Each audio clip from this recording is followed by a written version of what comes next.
How did this all come about? How did you get from Cherokee to the Naval Academy? So it started, like I had moved down here when my dad retired from the Coast Guard. That was a big part of it. Our whole family on both sides has all been in the military. But it wasn't until sophomore year when I joined ROTC that I started looking into the military, because I was always like, oh, well, I can't do that, I can't do this, because they're very like cut clean. But once I actually got into it, I realized that it's a lot more than what it just looks like. It's a whole family, it's an organization, everything's got like little people all around the world, and there's so many jobs.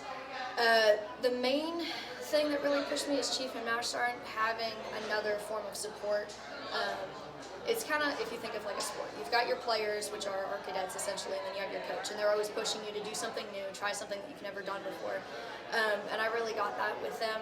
And initially I was looking at Army, and then later junior year, Chief kind of sat me down and he was like, listen, you have all these academics, there's so many scholarship potentials, and then he was like, we have academies, which are kind of, I guess, the Ivy League of the military, if that makes sense. So he introduced me to that, and I kind of dove into it. He didn't really push me too much on it.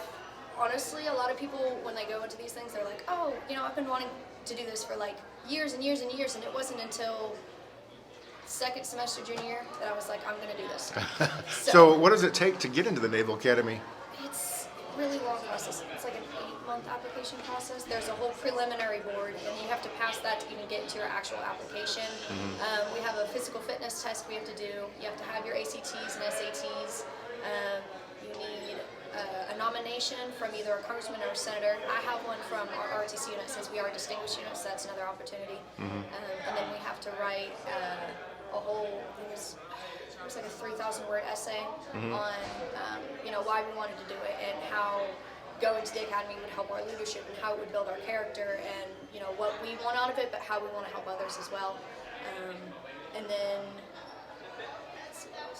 that was most of the doctor's appointments. There's a lot of doctor's appointments, and They give you like physicals and things like that? Physically qualified for it, yes. That's the biggest thing that knocks people out too, is you have one little thing on your record and they're like, oh, you had a surgery, you can't go. Really? So, Oh man. Yeah. Being physically qualified is probably the biggest Okay. out there. Well, what was it, do you think, about your accomplishments so far that made you eligible, or got you accepted? My community service hours, I think, were one of the biggest ones, just because I go to everything with ROTC, and I have over 800 hours within the last couple years. Yeah. So having that on my record, being able to say, hey, I go to like literally everything, like I help, whether it's a park cleanup or we're helping set up our breakfast or doing an honor guard or whatever, I'm there. Being able to say that I don't care where we're at, I'm doing it, is a huge thing on your record. And then it also helped where I'm a manager, where I work, having that sort of leadership role already. Where do you work? I work at PALS. Okay, in Rogersville? Yes. Okay. So being in I think fast food is good for teenagers. I was at Taco Bell. Mainly for the high stress environment. It doesn't seem ideal, but being able to go, especially somewhere like PALS has such a high standard, and you have to move so quick. Yeah. Being able to uphold that in a high stress level environment, and then going into the workforce, you're already kind of halfway there. So it definitely helps the transition. Yeah. Of it. Okay. Well, so you're getting ready to start a major. It's going to be like 4 years of boot camp, basically. Essentially, yes. So, what are your feelings leading up to this? A little bit of everything. I try to read on the Naval Academy. They post pictures of like their seniors and everything. I try to stay up on that just to keep me excited, because I am nervous. It would be lying if I didn't say that. Obviously. What is it they call the freshmen? Plebes. Right. Plebes, so you're kind of, I guess, bottom of the barrel. Yeah, subhuman sort of, I guess. So you got to do a year of that, basically. Yeah, it's you don't get liberty on weekends, which means I don't get to go out and talk to people. Like I'm confined to the grounds for like a year, which most of that is so people aren't getting into trouble. Right. And then I actually am not allowed to drive until my 3rd year there, and then I can't park on campus until my 4th. Golly. So I do think that's really important for that, just because when you're right there, you're pushing yourself. It's very easy to get in an accident or something when you're not paying attention. So kind of taking that out of there, and they're less likely to get in trouble as far as maybe speeding tickets or going in unobstructed areas. Right. I think the dumbest thing I did in college was to move off campus, because you're right there in the middle of everything. So you stay you don't have you have less opportunity to be distracted, I guess. Yeah. What is your plan? What do you plan on studying? In chemistry. Chemistry. Oh boy. So in the Navy, what do you do with chemistry? Just about anything. I'm going to be a surface warfare officer. They do have a lot of divisions of that, but mainly it's if they have like a ship and there's maybe like, let's say like 50 people on there may be like 2 or 3 officers. So I'm the one that's kind of making sure everybody's doing their jobs. I'm training people in one section. I have to know how to do everybody's job. Okay. So I assume if you're going to go through all of this, this is going to be your career. Yes, that is my plan. My thought process is, if anything, I'm already there, so I might as well just finish out the contract, but I'm planning on spending my life in it. So, and the good thing with the academy is if I get there and I'm like, well, I don't think I'm really liking chemistry, they have an opportunity for you to actually change your major there the second semester that you're there. And they have, God, I think like 12 science majors, and then they do have some arts and humanities. And they have minors, all of them are in languages too, which I think is amazing. So, all right. Are you looking forward to the Army-Navy games? Oh my God, yes. And even from the posts I've seen where we've had cadets in like within a few schools here, and they'll see somebody else from that went in the preparatory school, and they go up in the years, and you're like, oh, well, I'm never going to see this person again. But 2 of them actually met up at the Army-Navy game. Huh. So being able to see somebody, even if it's somebody that was 2 schools over, to be like, I know who you are. And there's one person right now, actually, she was in the prep school. We're going to be in the same class.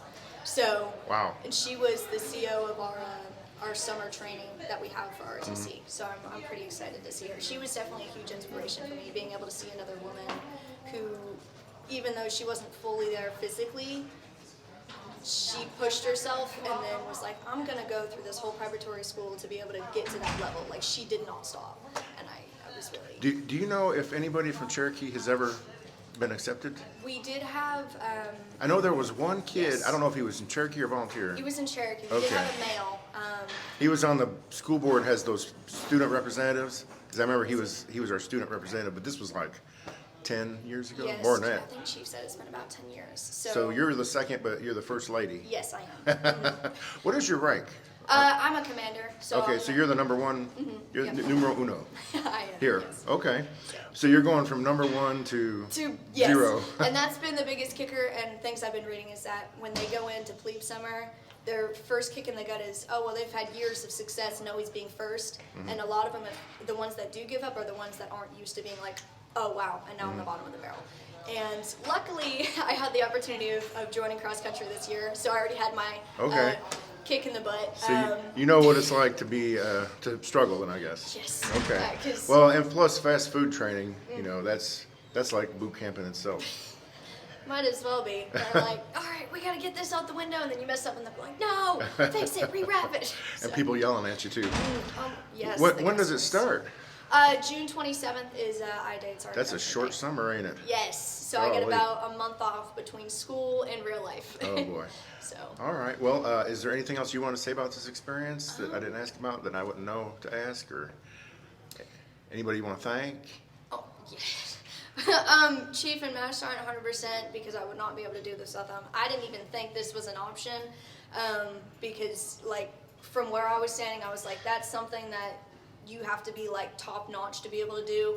I didn't think I was able to do it, even just physically, because starting out of the unit, I couldn't even do a push-up, and here I am doing 50. So wow. it's a lot of having the right coaches around you to push you to do more than you possibly thought you could. Is that where the cross country came in? You knew you were going to have to do a lot of running? And Mash Sergeant was part of that too, but we also had Coach Russell, and she was part of RCS.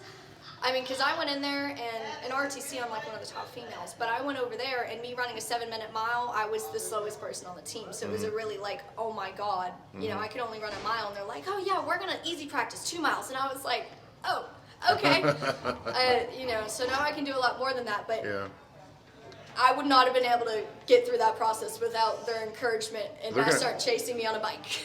They're going to make you run 10 miles now, aren't they? Yes, they are. But now I know that I can do it. Whether physically I think I can or not, most of it's mental. So being able to Okay. push through